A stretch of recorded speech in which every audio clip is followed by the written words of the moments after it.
Salut à tous, bienvenue dans cette nouvelle vidéo. On y est. Dans 5 jours, le Paris Saint-Germain disputera sa deuxième finale de Champions League face à l'Inter de Milan.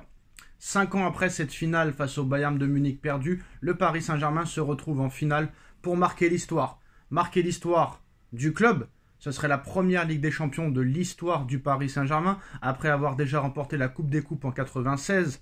La Coupe Intertoto, ça compte quand même. En 2021, le Paris Saint-Germain pourrait gagner sa 3e Coupe d'Europe avec cette Champions League. Et honnêtement, il y a beaucoup de similitudes avec la Ligue des Champions remportée par Marseille, qui n'était pas du tout la même à l'époque. Marseille a eu beaucoup moins de matchs à faire. Marseille avait des poules, et dès que tu sortais des poules, tu allais en finale de Ligue des Champions. Et Bruges, Glasgow Rangers, CSK Moscou, c'est pas Liverpool, c'est pas Arsenal, c'est pas l'Inter de Milan, c'est pas l'Atlético Madrid, etc., etc., etc. Oui, vous entendez la sonnette d'alarme. Eh ben c'est la vérité. Marseille avait gagné leur Champions League à Munich. Paris disputera sa finale de Ligue des Champions à Munich. L'Olympique de Marseille avait battu l'AC Milan. Et le PSG pourrait battre l'Inter de Milan. Il y a quand même des similitudes incroyables. Pour rappel, à chaque fois que la finale de la Ligue des Champions s'est disputée à Munich, c'est une équipe qui n'avait jamais remporté la Ligue des Champions auparavant qui l'a gagnée. Très clairement. Et à chaque fois qu'une équipe n'a pas gagné contre le PSV Eindhoven lors d'une Ligue des Champions, cette équipe-là a gagné cette Champions League. Et on se rappelle que Paris n'a pas battu le PSV Eindhoven en poule cette année. Alors surtout que maintenant, tout le monde est très pressé, ne pense qu'à ça. On ne dort plus, on ne pense qu'à ce match de samedi soir pour faire la fête après et rentrer dans l'histoire. Trophée des champions, Coupe de France, championnat,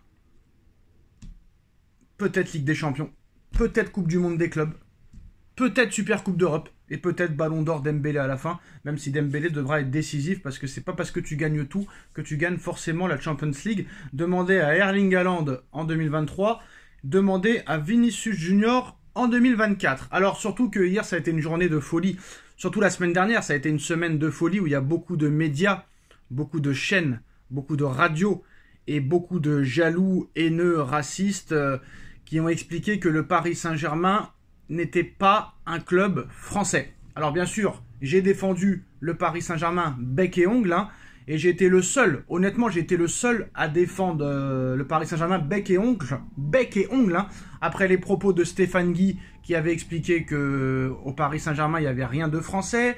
Hier, j'ai été les seuls à les défendre aussi, quand on a entendu Stéphane Powell et monsieur Sébastien Tarago en train de nous expliquer que le Paris Saint-Germain n'était pas un club français. Alors on va sortir d'autres arguments aujourd'hui, On va sortir d'autres arguments. On leur a expliqué, parce que eux ils nous expliquent les arguments comme quoi, comme le président n'est pas français, le directeur sportif n'est pas français, l'entraîneur n'est pas français et le propriétaire n'est pas français, c'est pour ça que le PSG n'est pas un club français.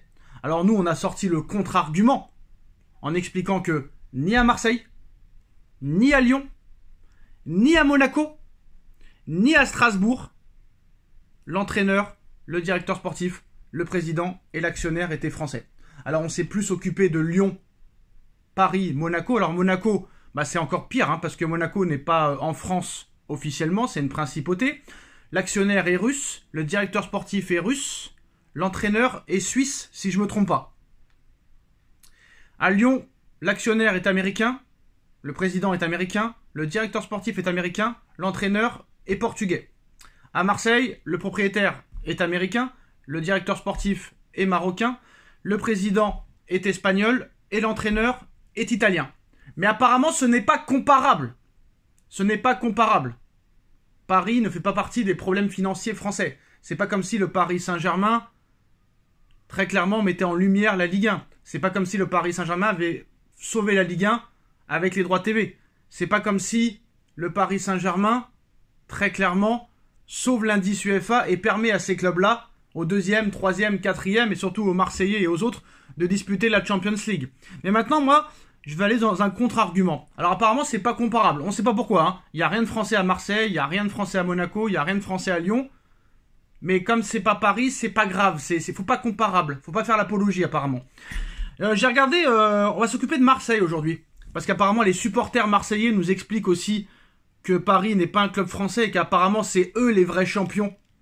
parce que comme ils ont fini deuxième et qu'apparemment le Paris Saint-Germain n'est pas un club français, c'est Marseille qui a fini deuxième. Même si Marseille, leur président, leur directeur sportif, leur actionnaire, leur propriétaire et leur entraîneur n'est pas français non plus. On a regardé la compo d'équipe de l'Olympique de Marseille pour savoir combien il y avait de Français. C'est intéressant, parce que du côté du Paris Saint-Germain, en titulaire, on a Dembélé, français, on a Barcola, français, on a Doué, français, on a Warren Zaïre-Emery, Mayoulou, Kipembe, Lucas Hernandez et d'autres.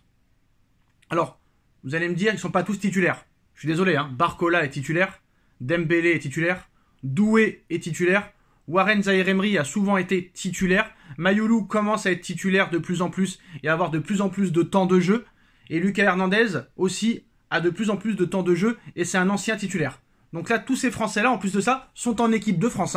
Barcola est en équipe de France, Doué est en équipe de France, Dembélé est en équipe de France, Warren Zaïre-Emery est en équipe de France, Lucas Hernandez est en équipe de France, Kipembe est un ancien international français, et en plus de ça, Mayoulou va peut-être l'être dans quelques années.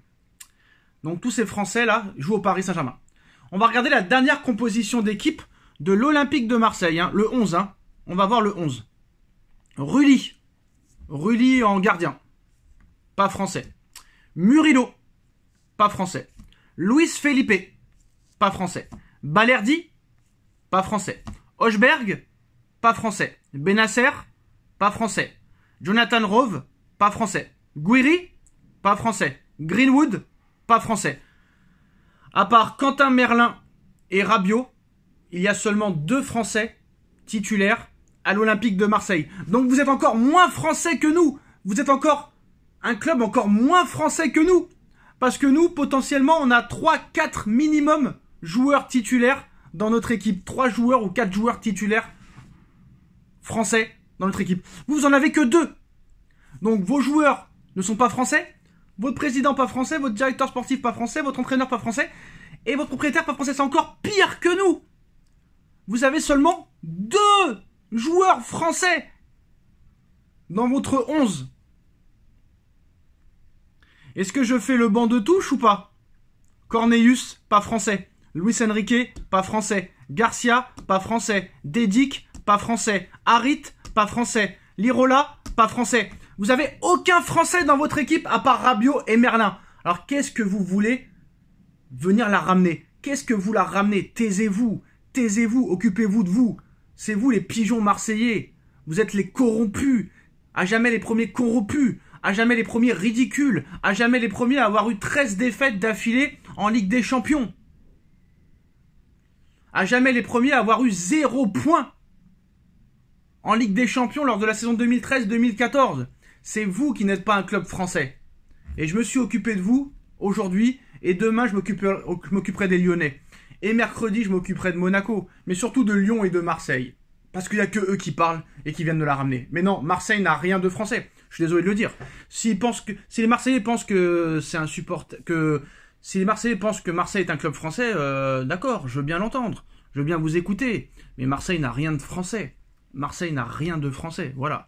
Le président n'est pas français, le directeur sportif n'est pas français, l'entraîneur n'est pas français, l'actionnaire et le propriétaire n'est pas français, Rulli n'est pas français, Murillo n'est pas français, Luis Felipe n'est pas français, Balerdi n'est pas français, Hochberg n'est pas français, Benasser n'est pas français, Greenwood n'est pas français, Guiri n'est pas français, Harit, Nadir, Lirola, Dedic, Garcia, Cornelius, Luis Enrique ne sont pas français, donc il n'y a rien de français. Vous avez 2 Français dans votre effectif, on en a 7 ou 8.